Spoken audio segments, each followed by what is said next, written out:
Eli worked as an invisible Omega nanny until the alpha billionaire saw his scars. Eli had learned a long time ago how to become invisible, not completely gone, not suspicious, just easy to ignore, quiet steps, lowered gaze, long sleeves, even in warm weather. At 23, he had perfected the art of taking up less space than he deserved. His body knew the rhythm of it, shoulders curved inward, footsteps that didn't echo, breathing that didn't disturb the air around him. He had been practicing since he was 16, and 7 years of survival had turned instinct into architecture. In a house as large and busy as Marcus Kane's, that kind of presence worked perfectly. No one questioned a nanny who did his job well and kept to himself. The wealthy didn't want drama from their staff. They wanted efficiency, discretion, and absolute reliability. Eli delivered all three without ever once making eye contact longer than necessary. And Eli did his job very well. He took care of Oliver, a 6-year-old alpha pup with sharp eyes and a stubborn streak that would become formidable when he grew up. The boy asked questions Eli couldn't answer and noticed things children shouldn't notice. He had already figured out that Eli never rolled up his sleeves, even when they baked cookies together and flour dusted everything in sight. Oliver was the son of Marcus Kane, one of the most powerful alpha billionaires in the city. 34 years old, self-made by 25, and ruthless in ways that made other alphas step carefully around him. Marcus was known for control, precision, and never making mistakes. His face appeared on business magazine covers with regularity. His name carried weight in boardrooms and government offices alike. He had built an empire from nothing, and everyone assumed he would die still holding every piece of it. To the outside world, this house was safe, controlled, untouchable. But Eli never believed in safety. Not really. He woke early, always before anyone else. Checked Oliver's schedule. Prepared breakfast. Packed his things for school. Made sure everything ran smoothly before the first staff member yawned their way into the kitchen. He spoke gently, moved carefully, never raised his voice. His existence was a quiet hum beneath the louder rhythms of the household. Oliver liked him quickly, which surprised the staff. Alpha pups usually tested boundaries, pushed Omegas around, especially ones who didn't carry a scent. They had instincts they didn't understand yet, urges that came out as tantrums and commands and little acts of dominance that adults called cute, but Omegas learned to fear.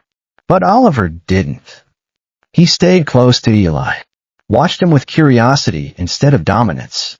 Sometimes he would ask simple questions, delivered with the solemn intensity of a child who had learned early that adults lied. Why do you always wear long sleeves? Why don't you smell like other Omegas? Why do you look at doors like you're waiting for something bad to come through? Eli would smile, soft and calm, and redirect the conversation. He was good at that. Redirecting, avoiding, surviving. He had been doing it for years. Marcus noticed things most people didn't. He didn't interfere often. He paid people to manage the household, so he didn't have to, but he observed. Observation was how he had built his company. He watched patterns, identified weaknesses, and struck when the timing was perfect. It was a skill, not a gift, and he had honed it over 2 decades of outmaneuvering people who thought they were smarter than him. He saw how Oliver followed Eli without complaint, how the boy calmed down faster around him than with any of the other staff, how Eli had never once crossed the line, never got too familiar, never assumed privileges he hadn't been given, but somehow held a quiet authority that Oliver responded to. Then he noticed something else too. The absence. No scent. No trace of Omega pheromones, even at close distance. Eli moved through rooms and left nothing behind, no warmth, no signal, no biological signature that said Omega here. It wasn't that his scent was faint or suppressed by blockers. It simply wasn't there. That wasn't normal. Not rare, exactly. There were medical conditions, traumatic injuries, gland damage from accidents or illness. But those were exceptions, not rules. The scentless Omega usually meant something had gone wrong. Something had broken. Marcus didn't ask about it. Not yet. But he didn't ignore it either. The first real shift happened on an ordinary afternoon. Oliver had been playing, too energetic, bouncing off furniture, pretending the living room was a spaceship. He knocked over a glass of water reaching for a toy, and the entire contents spilled across the table and onto Eli's shirt. It soaked through immediately. Eli froze for half a second. Not because of the mess. He had cleaned up worse things without blinking.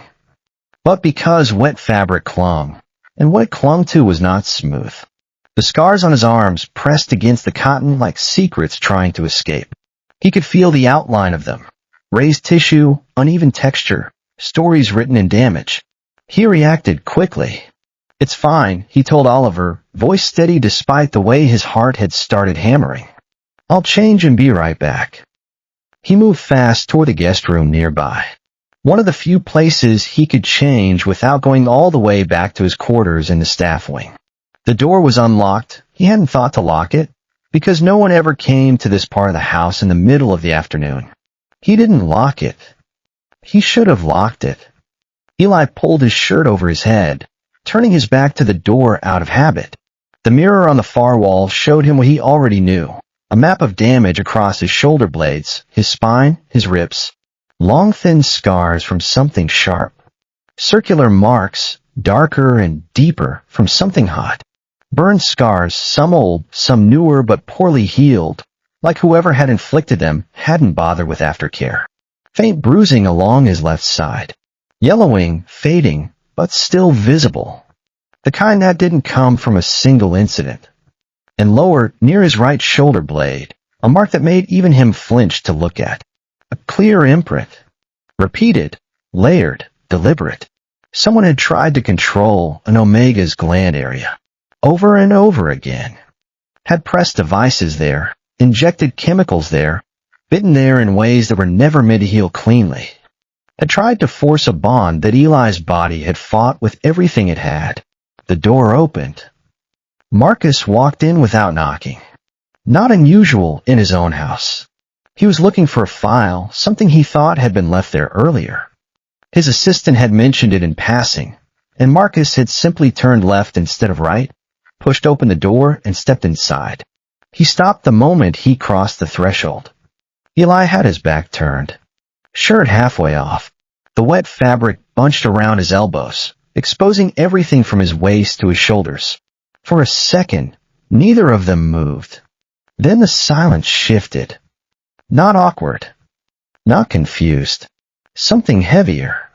Marcus's body went still in a way that wasn't relaxation, it was focus. The kind of stillness predators had right before they decided what to do. He saw everything in one glance. The scars, the burns, the bruising, the ruined gland site. His jaw tightened. Eli reacted first. He pulled the shirt back on too fast, fingers shaking just slightly. The wet fabric clung again, but he didn't care. It was coverage, and coverage was safety. He didn't turn around immediately. He needed 1 second. Just one. To breathe. To force his face into something that wouldn't give him away. When he finally faced Marcus, his expression was calm. Too calm. Controlled in a way that didn't belong to someone caught off guard. It was the control of someone who had learned to erase himself from his own face. "I'm sorry," he said quietly. "I thought the room was empty." Marcus didn't respond right away. He wasn't looking at Eli's face. He was replaying what he had just seen, fitting it into patterns he knew too well from news reports and whispered stories, and the kind of research he had done for cases he didn't talk about in public. That wasn't an accident. That wasn't neglect. That wasn't a single traumatic event followed by proper medical care. That was sustained abuse. Targeted. Controlled. Someone had done that on purpose, over time, with knowledge of how Omega bodies reacted. With intention. Who did that to you? Marcus's voice was low. Steady. But there was something underneath it, something that sounded almost like restraint. Like he was holding himself back from asking other questions. Louder questions. Eli's eyes flickered for a fraction of a second. Not surprise. Not even fear. Recognition. He had heard that tone before. Not from someone like Marcus, someone powerful, someone who could ask questions and expect answers, but from someone who thought they had the right to ask. Someone who had asked in that same low, steady voice before doing things that made the scars on Eli's back look like decorations. "It's in the past," Eli said. "It doesn't affect my work." "That's not what I asked." The air shifted again. Oliver's laughter echoed faintly from down the hall, completely unaware of what was happening just a few rooms away. The sound was bright and young, and so painfully normal that Eli felt something crack inside his chest. He glanced toward the door for a moment, grounding himself. "I can still take care of Oliver," he said. "That's what matters." Marcus stepped closer. Not aggressively, not looming, but with intention. The distance between them closed enough that most Omegas would react automatically to Alpha presence. A flinch, a drop of the eyes, a subtle shift toward submission. Eli didn't. No flinch. No instinctive submission. Just stillness. That confirmed it. His gland wasn't functioning properly, or it had been damaged badly enough to suppress everything. The biological pathways that should have triggered fear responses, submission responses, omega responses, they were either broken or had been trained into silence so completely that they no longer worked. "That still doesn't answer my question," Marcus said. Eli met his gaze this time. Calm. But there was something under it. Not weakness. Something harder. "I'm not in danger anymore." That was the first lie. Marcus knew it immediately. Not because of the words, they were plausible, even reasonable, but because of how they were said. The slight pause before anymore. The way Eli's throat moved when he swallowed. The way his fingers had curled into the wet fabric of his shirt like he needed something to hold on to. Eli believed he was safe enough to function. That wasn't the same as being safe. There was a difference, and it was a dangerous one. Marcus exhaled slowly, then stepped back, not pushing further. "Not yet. Get changed," he said. "Oliver is waiting." Eli nodded once. "Yes." Marcus left the room, but he didn't go back to work. He went straight to his office, closed the door, and made a call. Short, direct. He didn't explain everything, just enough. "I need a full background check on someone named Eli. He came through the agency last month. I want medical records, previous employment, anything that was buried. And I want to know if anyone has accessed that agency's database recently from outside." He hung up before questions came. Across the house, Eli returned to Oliver as if nothing had happened. He smiled. Continue the routine. Read a story. Corrected homework. Kept everything steady. But his mind wasn't calm. It hadn't been calm since the door opened. He knew what Marcus had seen. The scars. The damage. The story written on his skin in a language no one should have to read. And more importantly, he knew what kind of man noticed things like that. What kind of man asked who instead of what happened.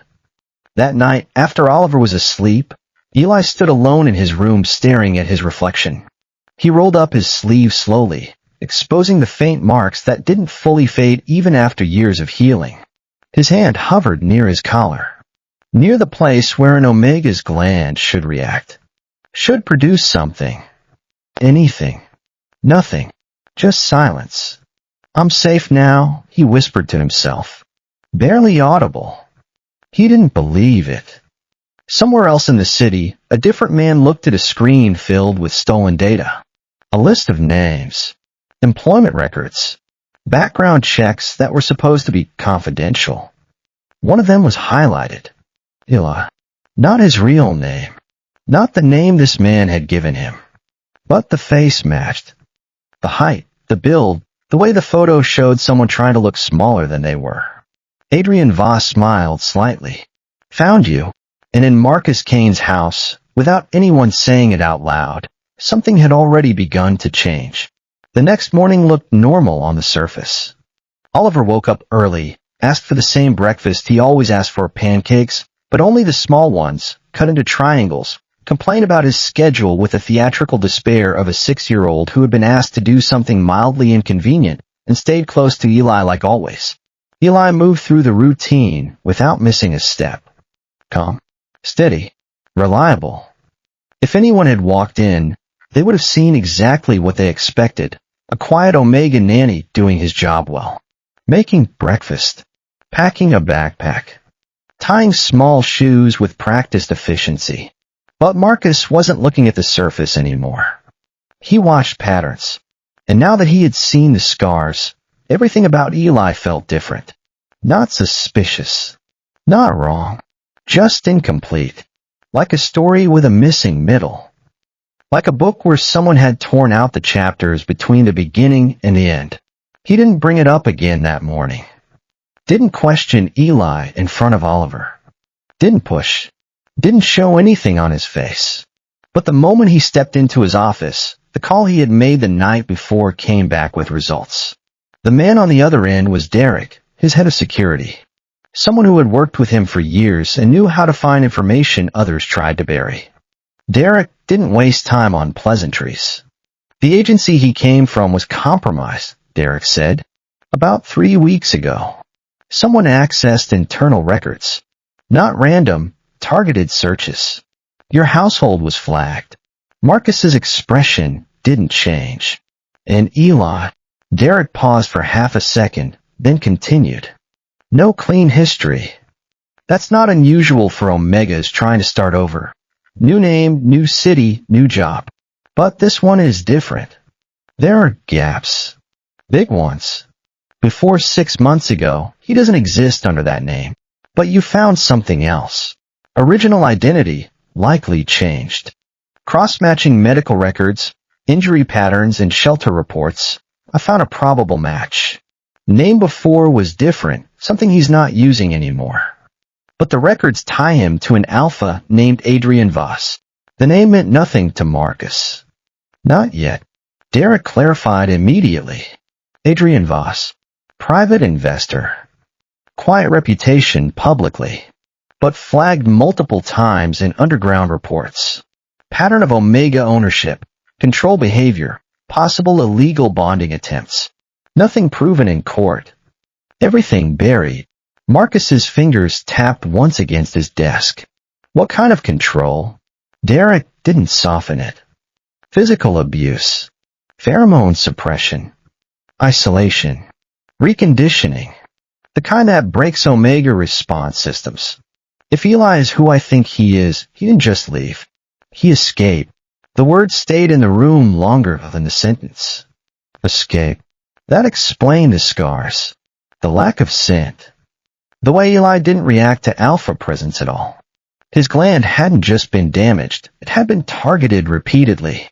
Intentionally. Someone had tried to break something inside him, and when they couldn't break it entirely, they had settled for making it unusable. And now, Marcus asked. Derek answered immediately. There's more. The same breach that exposed your household also shows external interest. Someone is tracking the same data set. It lines up with Adrian Voss's known network. He's looking for someone. High probability it's Eli. Marcus didn't respond for a moment. Then calmly, increase internal security. No visible changes. I don't want him alarmed. And Adrian, find out how close he is. Already working on it, Derek said before the call ended. Across the house, Eli had no idea how much had already been uncovered. But he felt the shift anyway. Not in obvious ways. No alarms. No guards suddenly appearing. No one pulling him aside for questions. But small things. A door that was usually left open was now closed. A camera angle slightly adjusted. Staff moving a bit more carefully, speaking in lower voices when they thought no one was listening. It wasn't enough to confirm anything. But it was enough to trigger something in Eli that never fully turned off. Awareness. The kind you learn when you've had to survive.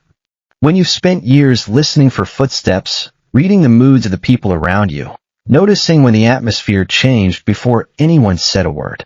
His body knew before his mind did. His shoulders would tighten. His breathing would shallow.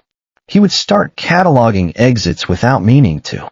Oliver tugged on his sleeve, asking him to sit and help with a drawing. Eli did, forcing his focus back. "That's good," he said gently, guiding the boy's hand. Oliver looked up at him with those sharp eyes and asked, "Why do you always look like you're listening to something far away?" Eli paused for a second, then smiled. "Just making sure everything is okay." Oliver accepted that answer easily. Children didn't question what felt safe. They absorbed the mood of the adults around them and called it reality. Eli wished he could still do that. Later that afternoon, Marcus crossed paths with Eli in a hallway. It wasn't planned, but it wasn't avoided either. They stopped just long enough to acknowledge each other. No one else was around. Marcus studied him openly this time. Not his face, his posture. His breathing. The way his weight was distributed, slightly favoring one leg, ready to move if he needed to. The way his eyes had already swept the hallway once, noting the exits, the windows, the distance to the nearest door. Eli stood straight, composed, but there was tension under it now. Subtle, but present. He felt it too. "I asked for your file," Marcus said without warning. Eli didn't react outwardly, but his eyes sharpened just slightly. "That's your right," he replied calmly. "It's incomplete. That's intentional." There was no hesitation, no attempt to deny it. That told Marcus more than any report could have. Eli wasn't hiding because he had something to be ashamed of. He was hiding because he had something to fear. "Why?" Marcus asked. Eli held his gaze. "Because some things are better left where they are." "That depends on whether they're coming back," Marcus said quietly. That landed. Eli's fingers tightened slightly at his side, almost unnoticeable. He didn't answer immediately. Then, carefully, "I handled it." Another lie. Not careless. Not weak. Controlled. But still a lie. Marcus stepped closer again. Not enough to corner him, just enough to close distance. Close enough that Eli could feel the warmth of him, could smell the clean, sharp scent of an alpha who wasn't posturing but didn't need to. "If someone is looking for you, that becomes my problem," Marcus said. "You're in my house, around my son." Eli's voice stayed steady. "I would never let anything reach Oliver. I believe that." Marcus's tone didn't soften. But belief doesn't stop people. Silence again. Not empty. Heavy. Eli finally said, "I'm not who I was before." Marcus answered just as evenly. "The person who did that to you might not care." That was the first time something real showed on Eli's face. Not fear. Not panic. Just a flicker of something unresolved. A wound that had never fully closed because someone kept picking at the edges. Then it disappeared. "If there's a risk, I'll leave," Eli said. "No." The answer came instantly. Sharply. Eli frowned slightly, caught off guard for the first time. "You don't know what you're dealing with." "I know enough." "That's not." Eli. The sound of his own name, spoken in that low, steady voice, stopped him. Marcus wasn't arguing. He was stating, and there was something in his expression, not pity, not concern, something harder and more complicated, that made Eli's chest ache in a way he didn't have words for. "You're not leaving," Marcus said. "Not because of him." Eli shook his head slightly. "You can't protect me from everything." "I'm not trying to protect you from everything." Marcus's gaze didn't waver. "I'm trying to make sure you don't have to run anymore." That hit somewhere Eli didn't want to be hit. He looked away first. "I need to check on Oliver," he said, and moved past Marcus before he could respond. Routine resumed, but the balance had shifted. No longer invisible. No longer untouched. That night, Derek sent another update. Short. Precise. Adrian Voss confirmed active in the city.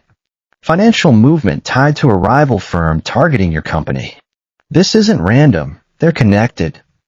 And one more thing. We intercepted a partial message. A name was mentioned. Marcus read the single word on the screen. Eli. He didn't react outwardly. He just closed the file, stood up, and looked out across the city lights for a moment. The skyline glittered below him, buildings he owned, companies he controlled, an empire built on decisions exactly like the one he was about to make. Whatever this was, it wasn't going to reach his house. Not his son. And not the Omega who had already survived more than he should have. Somewhere else, Adrian Voss looked at the same name and smiled. Slow. Certain. You hit well, he murmured. But not well enough. And in the quiet space between those two men, Eli continued doing what he had always done. Surviving. Unaware that this time, running might no longer be enough. By the third day, the feeling of being watched was no longer something Eli could ignore. It wasn't obvious. No one followed him in plain sight. No strange calls. No direct threats. But the pattern was there if you knew how to read it. A car that stayed parked longer than it should across the street from the staff entrance. A delivery driver who looked at the house too carefully, who lingered after handing off packages. Small disruptions that didn't belong, a gate left open that should have been closed, a security patrol that passed 5 minutes later than usual. Eli didn't say anything at first. He had learned long ago that reacting too early made things worse. It gave people information. It showed them what you were afraid of. The smart move was to wait, to watch, to gather your own data before making any decisions. But inside, something old was waking up again. Something that had never really gone away. Survival instincts didn't disappear. They just waited. Marcus noticed it too, but from a different angle. Derek's updates had become more frequent, and each one confirmed what Marcus already suspected. Adrian Voss was not just looking. He was closing in. Financial traces linked him directly to a rival firm that had been trying to pressure Marcus's company for months. It wasn't just about Eli anymore. It was leverage. If Adrian got to Eli, he would have something far more valuable than information. He would have control. And people like Adrian didn't stop once they had that. That afternoon, something small finally broke the surface. Eli was in the kitchen preparing Oliver's lunch when one of the house staff, a young beta assistant named Nina, walked in holding a package. Nina had been working in the house for about a year, responsible for deliveries and scheduling. She looked confused. This just arrived, she said, holding up a simple white box. No sender name. No return address. It was addressed to you. Eli froze for half a second. Not visibly, just a pause in the rhythm of his hands. I didn't order anything. Nina shrugged slightly. It was already cleared at the gate. Security didn't flag it. That was the first real problem. Nothing got through that gate without being checked. The security team was thorough, background checks on every delivery driver, scans of every package, protocols that had been designed by people who thought about threats the way normal people thought about traffic. If this passed inspection, it meant whoever sent it knew how the system worked. Knew what would trigger an alert and what wouldn't. Eli took the box carefully. It was light. No ticking. No weight that suggested danger. Still, his fingers were steady in a way that came from experience, not calm. He opened it slowly. Inside, a single item. A fresh white flower. And underneath it, a small card. Eli didn't need to read it to know. The handwriting was familiar before his eyes processed the shapes. Neat. Controlled. The kind of handwriting that came from someone who believed every mark they made mattered. You don't lose what belongs to you. Nina frowned. Is that a joke or something? Eli closed the box immediately. It's nothing. Probably a mistake. But his voice was quieter than usual. Nina hesitated, then nodded and left. She didn't push. People in this house knew not to ask questions. It was part of the job description. Eli stood there for a few seconds longer, the box still in his hands. His breathing stayed even. But his mind was already moving, calculating, running through possibilities with a cold precision of someone who had done this before. He hadn't used that name. He hadn't left a trail that obvious. The agency had been clean. He had checked everything before coming here, had paid someone to check again, had taken every precaution he could afford. No paper trail. No digital footprint. No connections to the person he used to be. So how? And who? Marcus's voice cut in from behind him. What's that? Eli turned. He hadn't heard Marcus walk in. That alone told him something. He had been distracted. Unfocused. Sloppy. I don't know, Eli said. Marcus stepped closer and took the box from his hands without asking. He opened it, read the card once, and his expression didn't change. But something in his posture did. Tighter. Colder. This isn't random, Marcus said. Eli didn't answer. This is him. Marcus's voice was quieter now. That landed. No need to say the name. They both knew who him was. Eli looked away first. It doesn't mean he knows where I am. Marcus didn't respond immediately. He took out his phone and sent a quick message to Derek, presumably. Then he set the box aside. It means he's close enough to test the perimeter, Marcus said. Eli's jaw tightened slightly. Then I'll leave. No. The answer came instantly. Sharply. Just like before. Eli looked at him, frustration breaking through the calm for the first time. You don't understand how this works. He doesn't stop. He doesn't negotiate. If he knows I'm here, he will keep pushing until... Until what? Marcus cut in. Eli didn't finish the sentence. He didn't need to. Marcus stepped closer. Not aggressive, but firm. Close enough that Eli could feel the heat of him, could see the way his jaw was set, the way his hands had curled into loose fists at his sides. Running didn't stop him before, Marcus said. It won't stop him now. Eli's eyes flickered. That was true. He had run, changed his name, disappeared, and Adrian still found him. Still tracked him. Still sent flowers to houses where he wasn't supposed to exist. I won't risk Oliver, Eli said quietly. You won't. Marcus's voice was steady. Certain. Because I won't let anything reach him. There was something in his tone that made Eli pause. Not arrogance. Not empty confidence. Certainty. The kind that came from someone who had already decided the outcome before the game started. Before Eli could respond, Oliver's voice called from the other room. Eli, come see this. The moment broke. Eli turned, forcing himself back into routine, and walked out to join the boy. He could feel Marcus's gaze on his back the whole way. Marcus stayed behind for a second longer, then picked up the box again and stared at the flower. A message, a warning, or a claim. He wasn't sure which one worried him more. Derek called back within minutes. We missed it, he said immediately. The package came through a third-party vendor that's been used before. Clean records. No flags. Whoever sent it knew exactly how to bypass initial screening. Adrian. Marcus asked. Most likely. Derek's voice was tight. And there's more. We've been tracking unusual activity near the property. Not constant surveillance, but periodic checks. Someone is mapping patterns. Delivery schedules. Security rotations. Staff arrivals and departures. Marcus's gaze shifted toward the hallway where Eli had gone. He's escalating. Yes. And if he's this close, he's not just testing. He's planning. Marcus ended the call and didn't move for a moment. Then he made another decision.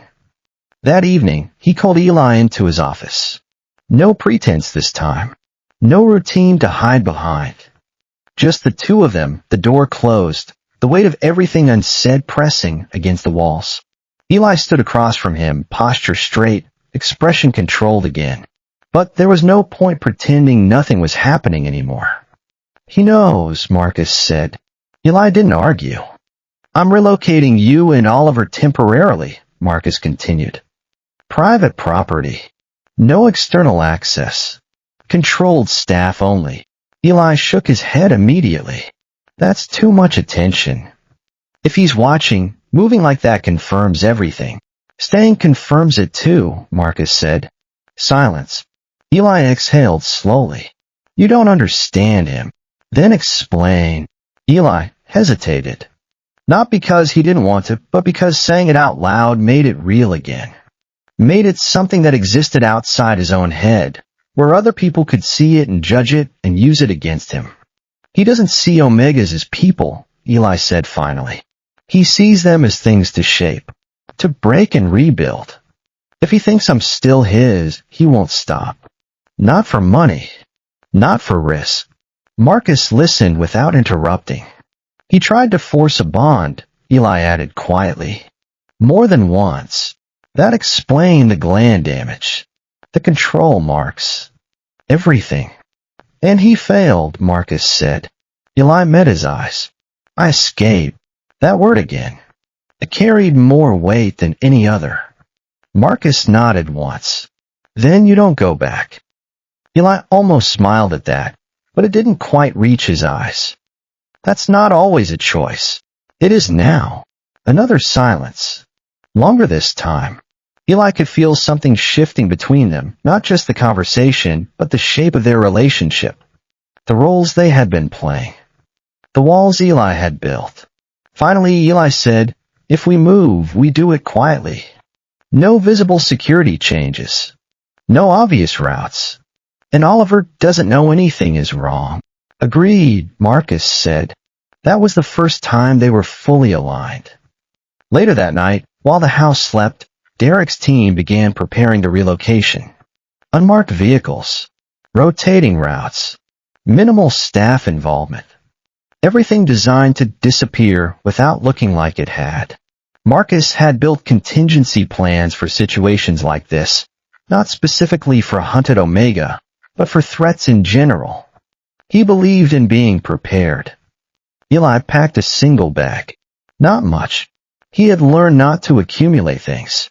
Possessions were anchors, and anchors kept you from running fast enough. He stood in his room for a moment, looking at the small space he had occupied for 6 months. The bed he had slept in. The desk where he had written in a journal he would burn before he left. The mirror where he had checked his collar every morning to make sure nothing was showing. He was leaving. Again. He told himself it was different this time. That Marcus wasn't Adrian. That this move was protection, not captivity. That he wasn't running, he was being moved. It felt the same. Somewhere in the city, Adrian Voss watched another update come through on his screen. Movement patterns. Security shifts. Small changes that meant everything if you knew how to read them. His informant inside Marcus's operation wasn't high level. Just a low-tier logistics coordinator who needed money and didn't ask questions, but he didn't need high level. He needed patterns. And the patterns were changing. Preparing to run again, little Omega? Adrian murmured, tracing the edge of the screen with one finger. Or is someone running for you? His smile returned. Either way. There you are. The hunt was no longer quiet. And for the first time since he arrived in this house, Eli felt it clearly. He wasn't just being watched anymore. He was being hunted. The relocation happened before sunrise. No announcement. No visible rush. Just a quiet shift in routine that most people in the house wouldn't even notice until hours later. Derek had planned everything down to the smallest detail. 2 identical vehicles left the property at slightly different times, one carrying decoys, the other carrying Marcus, Eli, and Oliver. The drivers switched routes twice within the first 30 minutes. No direct path. No predictable pattern. It was clean, controlled, and efficient. But even with all that, Eli didn't relax for a second. He sat in the back beside Oliver, one hand resting lightly on the boy's shoulder, his eyes scanning reflections in the window, tracking movement without turning his head. He had done this before. Not like this, not with protection, not with someone else making the decisions, but with the same awareness. The same hypervigilance. The difference now was that he wasn't alone. And somehow that made it worse. Because if anything went wrong, it wouldn't just be him this time. Oliver didn't know anything was wrong.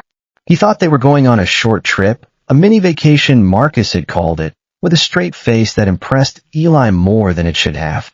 The boy asked questions, pointed at things outside, leaned against Eli like always. That normalcy made everything sharper for Eli, Because if anything went wrong, it wouldn't just be him this time. They arrived at the safe house just after dawn.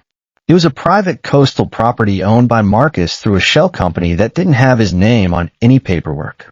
Rarely used. Secured, but not obvious. No large staff. No heavy presence. Just a small, trusted team already in place. Derek was there in person, something he didn't usually do unless the situation was serious. He greeted Marcus with a brief nod, then looked at Eli for a moment longer, assessing him. Not as a threat, as a variable in the situation. Perimeter is clean, Derek said. We rotate patrols every 2 hours. No external access without clearance. Marcus nodded. Keep it quiet. Eli said nothing, but he registered everything. Entry points, exits, blind spots, the location of every window, every door, every potential vulnerability. It wasn't paranoia. It was habit. For a few hours, things settled into a temporary routine. Oliver explored the new place, distracted and curious. Eli stayed close, guiding him, keeping everything stable. Marcus worked remotely, but his attention wasn't fully on the screen. Every update from Derek came through immediately. Every small change was noted. The first crack came in the afternoon. Derek received a call from one of his field contacts, a man named Victor, a security contractor who handled external intel. Victor wasn't part of the household, but had access to information outside official channels. His voice on the line was tight. We have a problem. What kind? Derek asked. Adrian made a move. He took someone. One of your logistics guys, Marcus, the one who handles supply routing. Derek's expression hardened. Marcus wasn't high level, but he had enough access to patterns, enough to be useful under pressure, enough to be a bargaining chip. Where? Derek asked. Warehouse district. We lost visual after extraction. But he left a message. Derek didn't need to ask who it was for. When Marcus heard, he didn't react immediately. He listened to the details. The location. The demands, simple, direct. Eli comes alone, or Marcus dies. Then he dismissed everyone except Eli. Oliver was already occupied in another room, unaware of anything. He's not just tracking anymore, Marcus said. Eli understood immediately. He wants to draw me out. Marcus nodded. Marcus doesn't matter to him. He's leverage. Eli's jaw tightened. Then he'll escalate until he gets what he wants. And what he wants is you, Marcus said. Silence settled between them, but it wasn't uncertainty. It was calculation. Both of them thinking. Both of them running through options, contingencies, costs. Eli spoke first. If we do nothing, he hurts Marcus. Then he takes someone else. Maybe closer. Or he tries to breach here, Marcus added. Eli looked at him directly. He won't stop. I know. Another pause. Then Eli said it clearly, without hesitation, without the careful deflection he usually wrapped around hard truths. I'll go. Marcus's answer came instantly. No. This is about me. Eli's voice was steady but firm. He's not after your company. He's not after your son. He's after me. And that makes it my problem, Marcus replied. Eli shook his head slightly. You can't control this the way you control everything else. He doesn't think like you. Then we adapt. If I don't show up, Marcus dies. And then it keeps going. Marcus didn't look away. If you do show up, you walk into exactly what he wants. That's the point, Eli said quietly. That was when Marcus understood. Not just the plan, the mindset behind it. Eli wasn't offering. He had already decided. Before Marcus had even known, there was a decision to make. You're not offering, Marcus said. You've already decided. Eli didn't deny it. I'm not running again.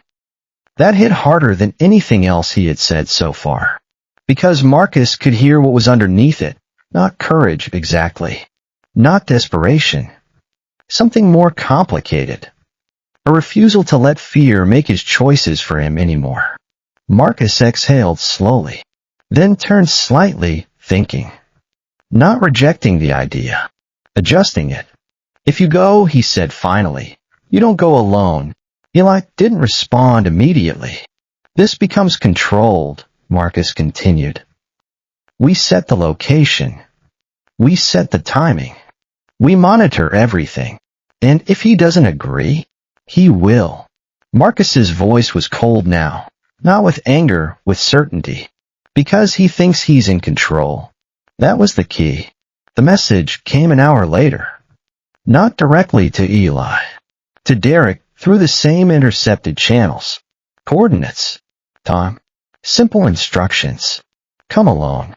Eli read it once and handed it back. He expects me to follow that. You won't, Marcus said.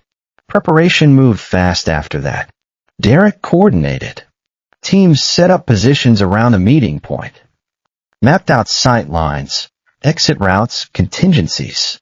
Snipers were placed at a distance, hidden, waiting.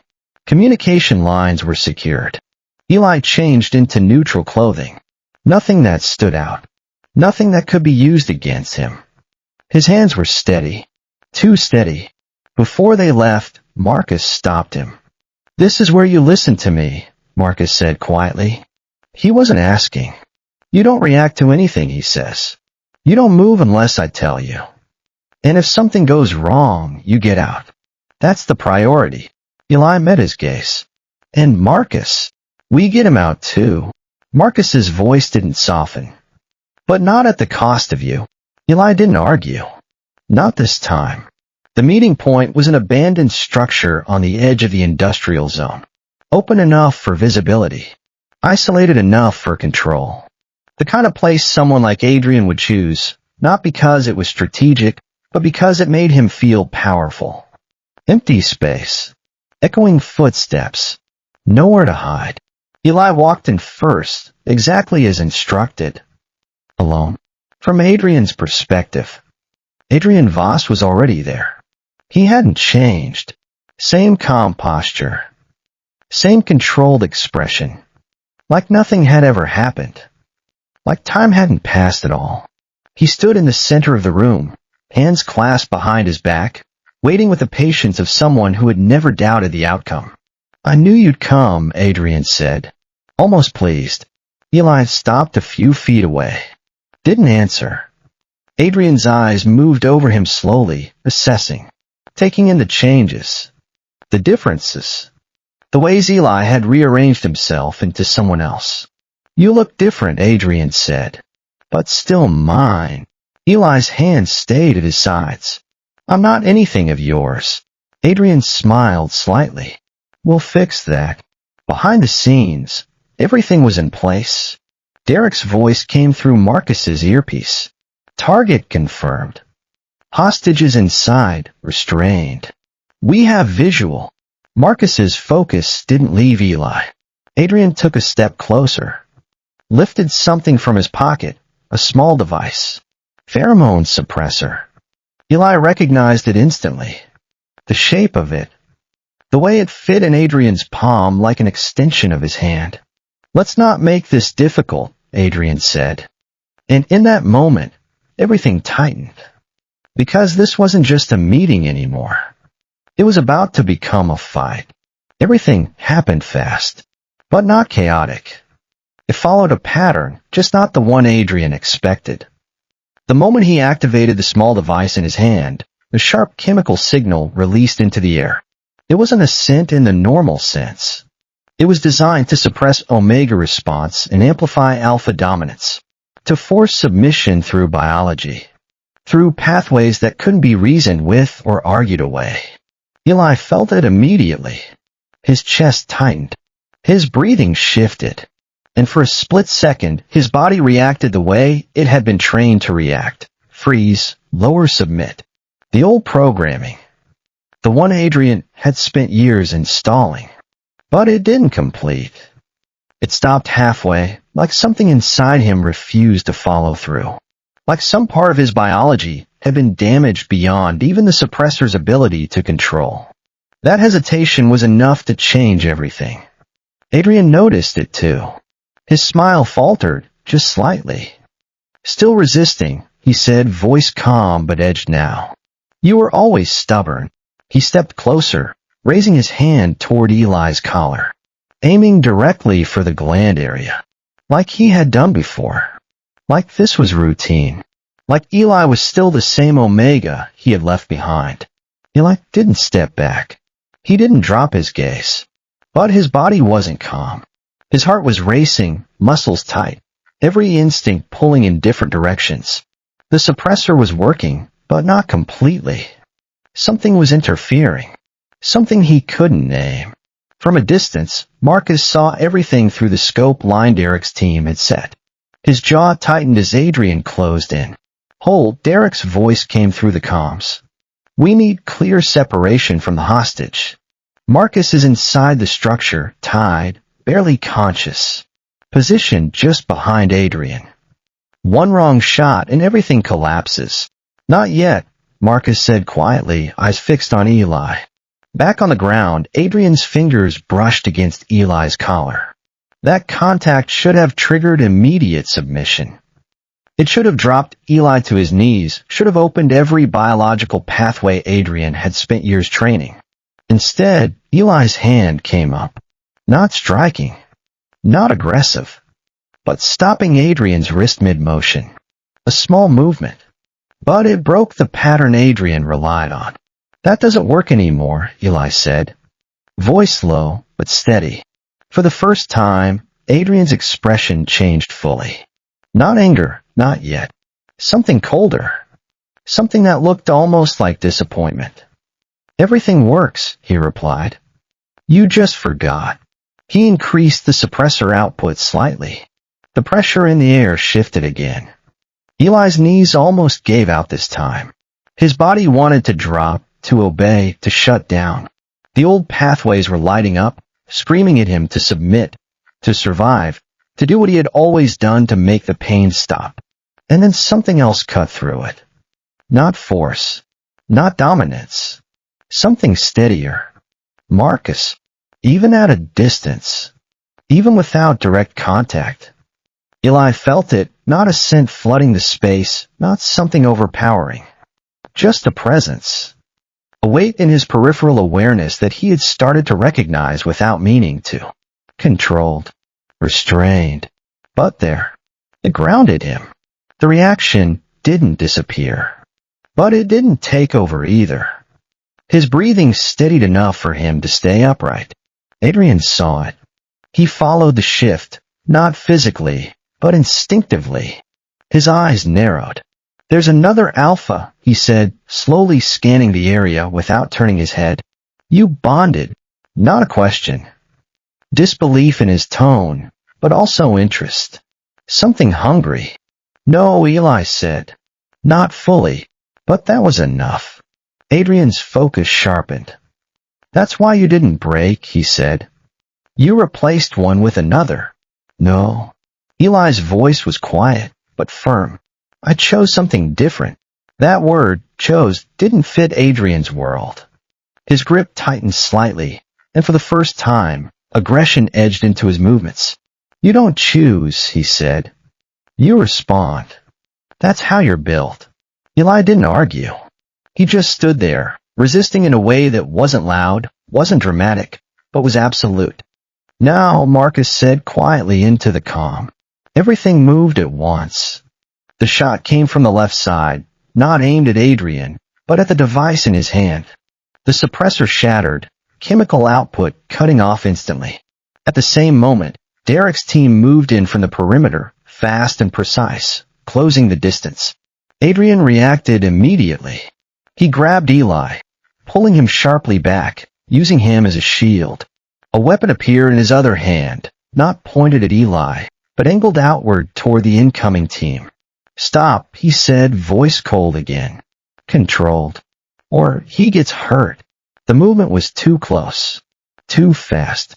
Marcus's body reacted before his mind finished the thought. He moved forward, breaking from position, closing the gap faster than planned. Don't. Derek's voice snapped through the calm. But it was too late. Eli felt Adrian's grip tighten. felt the shift in his stance. This was the moment everything could collapse. If Adrian repositioned fully, if he got leverage again, this would turn into something else entirely. Eli made a decision. He shifted his weight, just enough not to break free, but to throw off Adrian's balance. For a fraction of a second. It wasn't strength. It was timing. Adrian adjusted instantly. But that one moment was enough. Marcus reached them. He didn't stop. Didn't slow down. He closed the distance and drove Adrian back, breaking his grip on Eli with force that wasn't calculated anymore. It was instinct. Pure alpha response, triggered by threat. Adrian stumbled, recovered, swung back. But he wasn't facing the same situation anymore. He wasn't controlling it. He was reacting. Take him, Marcus said without looking, already positioning himself between Adrian and Eli. Derek's team pulled Eli back immediately, securing him, moving him out of the direct line. The hostage, Marcus the logistics worker, was extracted at the same time, cut free and dragged out. Adrian looked at Marcus now, fully focused. "You're the one," he said, almost amused. "You think you can control this?" "I don't need to control it," Marcus replied. "I just need to end it." The fight didn't last long after that. Adrian was skilled, controlled. But he wasn't prepared for this version of Marcus. Not restrained, not negotiating, not playing by any rules Adrian understood. The gap closed quickly. A final shot rang out. Clean. Precise. Adrian Voss dropped. Silence followed. Not complete silence. There were footsteps, voices, the mechanical sounds of a team securing a scene. But the kind of silence that comes after something finishes. After something ends. Eli stood a few steps back, held steady by one of Derek's men. Breathing hard. Still upright. His eyes were on Adrian. Not in fear. Not in shock. Just watching. Marcus turned toward him slowly. For a second, neither of them moved. Then Marcus stepped closer, stopping just short of touching him. "It's over," he said. Eli didn't respond right away. He looked down at his hands, then back up. "He's not coming back," he said. Like he needed to confirm it out loud. Like saying it might make it true in a way that simply knowing it couldn't. "No," Marcus replied. "He's not."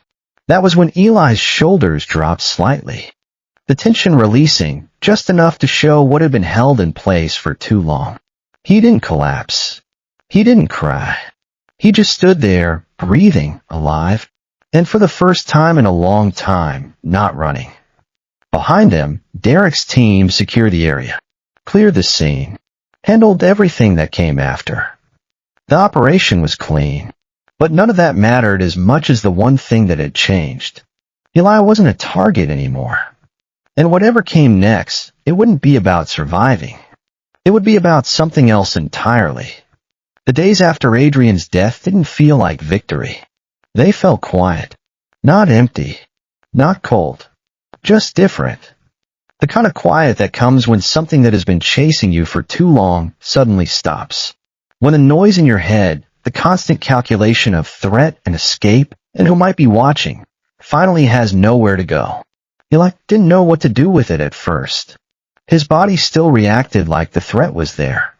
He checked doors twice, listened for footsteps that never came, woke up at the smallest sound, a branch tapping a window, a car passing on the road outside, the house settling in the cold.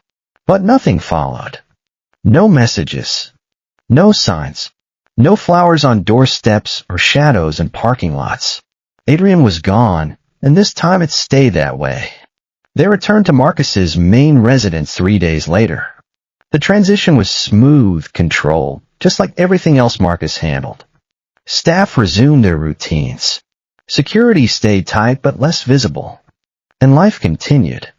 On the surface, nothing had changed. But inside the house, the dynamic was no longer the same. Oliver ran to Eli the moment they got back, throwing his arms around him without hesitation. "You were gone too long," he said, holding on tighter than usual. Eli froze for a second, then slowly relaxed. His hand came up to rest on the boy's back. "I'm here," he said softly. That wasn't something he used to say before. It was always "I'm fine" or "don't worry" or some other deflection that meant I might not be here tomorrow.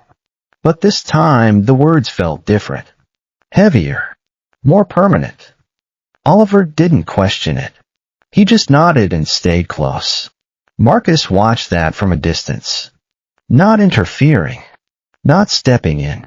Just observing. The connection between them had always been there, but now it was stronger. Not just comfort, something closer to attachment. And Eli wasn't pulling away from it anymore. The real change started at night. The first time it happened, Eli didn't even realize what he was doing. He woke up suddenly, breath uneven, body tense. The edge of a nightmare still clinging to him, not the details, not the images, just the feeling. The suffocating weight of someone else's control pressing down on his chest. For a few seconds he didn't move. He waited, listened, tried to ground himself in the present. No locked doors. No footsteps. No voice telling him to stay still. Just silence. He got up anyway. He didn't think about it too much. He just moved, instinct guiding him. Down the hallway. Past the guest rooms. Past the main stairs. His bare feet were silent on the hardwood floor. And stopped in front of Marcus's door. That was the moment his mind caught up with his body. He shouldn't be here. This wasn't part of his role. This wasn't safe. This wasn't controlled.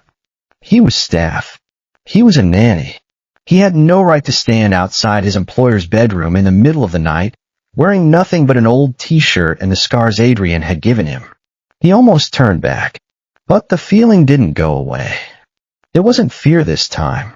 It was something else. A pull. Not strong, not overwhelming, just steady. Like a thread connecting him to something he couldn't name. He knocked once. Quiet. Marcus opened the door almost immediately, like he hadn't been fully asleep. His eyes moved over Eli quickly, taking in the details.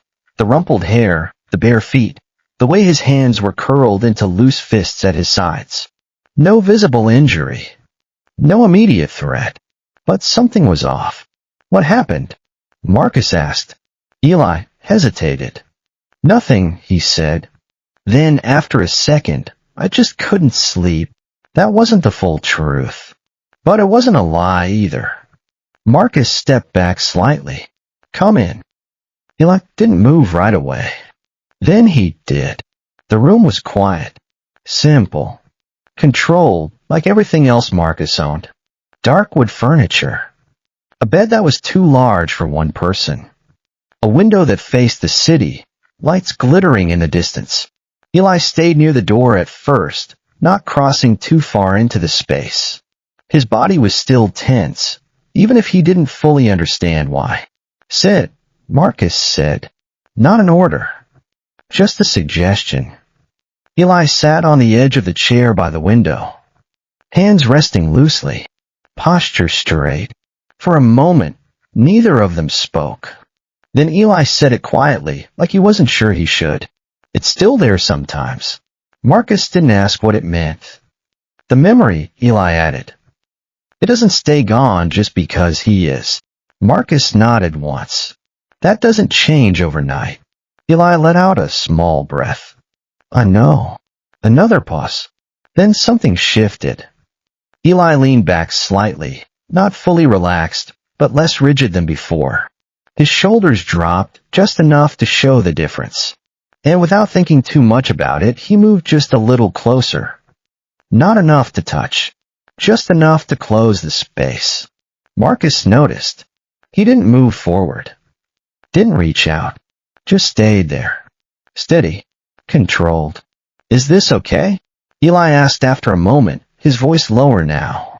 Marcus answered simply. Yes. That was enough. Eli didn't close the distance completely. Not that night. But he stayed longer than he needed to. Long enough for his breathing to even out. Long enough for the tension in his body to settle. Long enough that when he finally stood to leave, he felt almost human again. At the door, he paused. Thank you, he said. Marcus didn't respond with words. He didn't need to. After that, it happened again. Not every night. Not always the same way. Sometimes Eli just stayed in the hallway, grounding himself before going back to his room. Sometimes he knocked.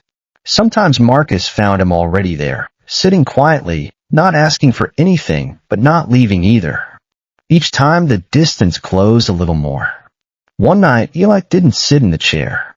He sat closer on the edge of the bed. Another night, his shoulder brushed against Marcus's arm, and he didn't pull away immediately. Another time, he fell asleep there without realizing it, waking up hours later still in the same place. No alarms. No consequences. It wasn't control. It wasn't instinct forcing him. It was choice. And that was new. During the day, things changed too. Just more subtly. Marcus stopped treating Eli like staff. Not in obvious ways, not in front of everyone, but in small decisions, including him in conversations, asking for his opinion on things that didn't involve childcare, letting him stay in rooms he didn't have to leave. Eli noticed. He didn't question it out loud, but he adjusted slowly. Oliver noticed the biggest difference.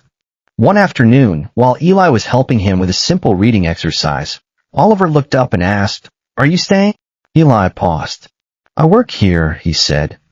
"That's not what I asked," Oliver replied, serious in a way that didn't match his age. Eli looked at him, then answered more carefully. "I'm not leaving." Oliver nodded once, satisfied. Then, after a second, "Are you my family?" That question landed harder than anything else. Eli didn't answer immediately. He glanced toward the doorway, where Marcus was standing, watching but not interrupting. Then he looked back at Oliver. "I'm here for you," he said. It wasn't a direct answer, but it was honest. That night, when Eli stood outside Marcus's door again, he didn't hesitate as long before knocking. When the door opened, he didn't stay near the entrance this time. He stepped in, and when he sat down, it wasn't on the chair. It was closer. Not forced. Not rushed. Just closer. And for the first time, when the silence settled between them, it didn't feel like something that needed to be filled. It felt like something they both chose to stay in. By the time things finally settled, it didn't feel like an ending. It felt like something steady had been built without either of them noticing exactly when it started. The house was the same. The routines were the same. But the way Eli moved through it had changed. He no longer stayed at the edges. He didn't avoid rooms or conversations. He didn't measure every step like he might need to leave at any moment. He stayed, and that choice showed in everything he did. Marcus saw it clearly, not just in the way Eli interacted with Oliver, but in the way he stopped holding himself like a guest. He spoke more directly. He stayed longer in shared spaces. He didn't flinch when their hands brushed, or when proximity closed the distance between them. The gap had been disappearing slowly. Now it was almost gone. The shift became undeniable one evening after dinner. Oliver had fallen asleep early, worn out from a long day. The house was quiet, staff already moving into their night routines. Eli stayed behind in the main room, organizing a few things. But he wasn't in a hurry. Marcus was there too, reviewing something on his tablet. But his attention wasn't fully on the screen. "You don't need to do that," Marcus said without looking up. Eli paused. "It's part of my job." "That stopped being the only reason a while ago," Marcus replied. Eli didn't answer immediately. He set the last item down, then looked at him. "Then what is the reason?" Marcus finally looked up. "You stayed." That was simple, direct, but it carried more than the words themselves. It carried weight, the weight of every night Eli had knocked on his door, every morning he had woken up still there, every small choice that had added up to something neither of them had planned. Eli held his gaze. "I chose to." "I know," Marcus said. Silence followed, but it wasn't uncertain. It was clear. Both of them understood what was being said without saying everything. Marcus set the tablet aside. "Come here," he said. "Not an order. Just something natural. Something that had been waiting to be said. Eli hesitated for a fraction of a second, then walked over. Not cautious, not guarded, just aware.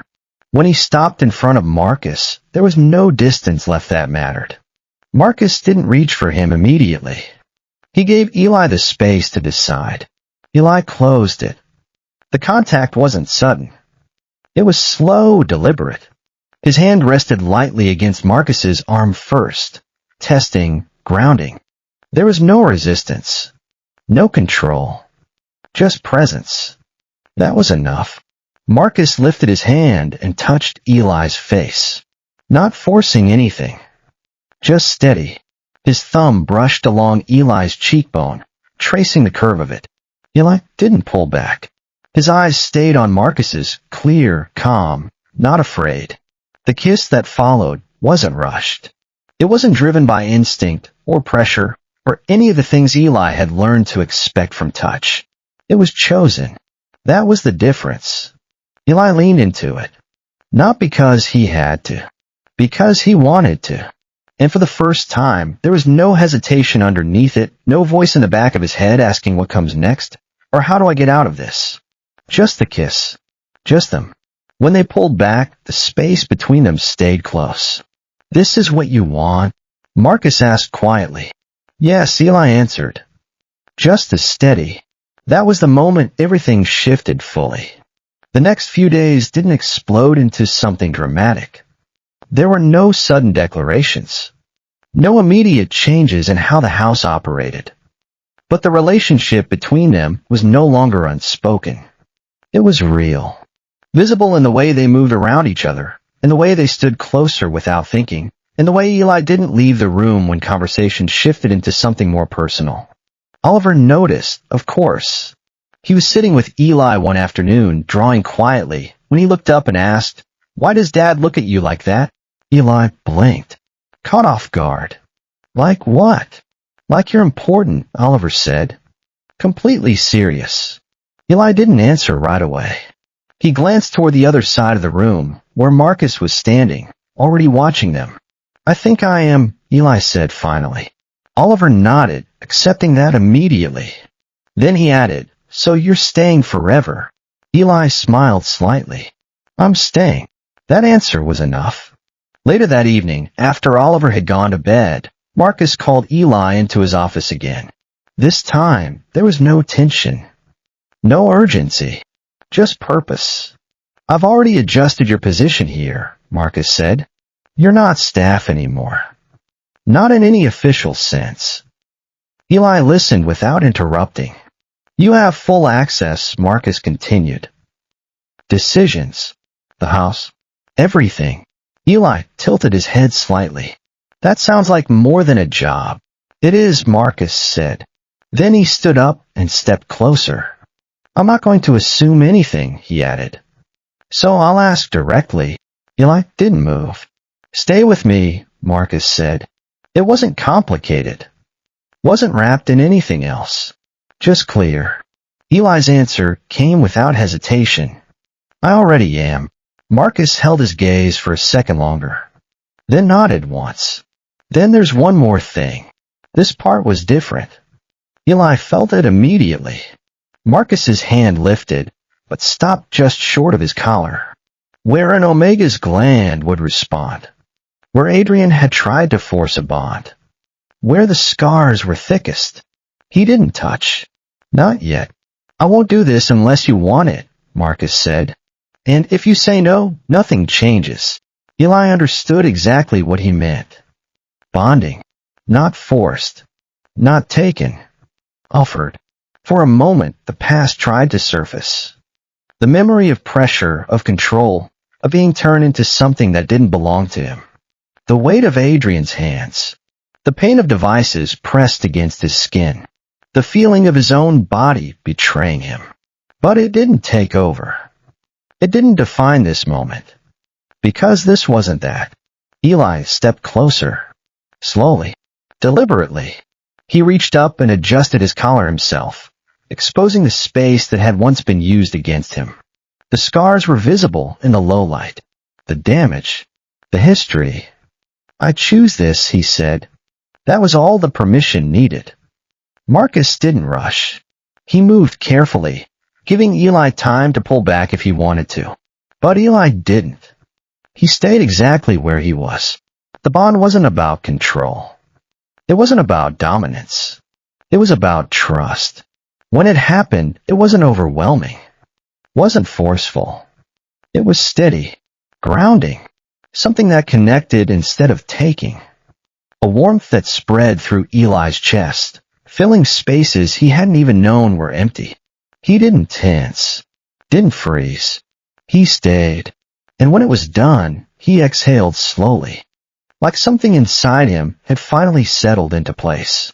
Marcus rested his forehead briefly against Eli's, not saying anything. He didn't need to. That night, nothing dramatic followed.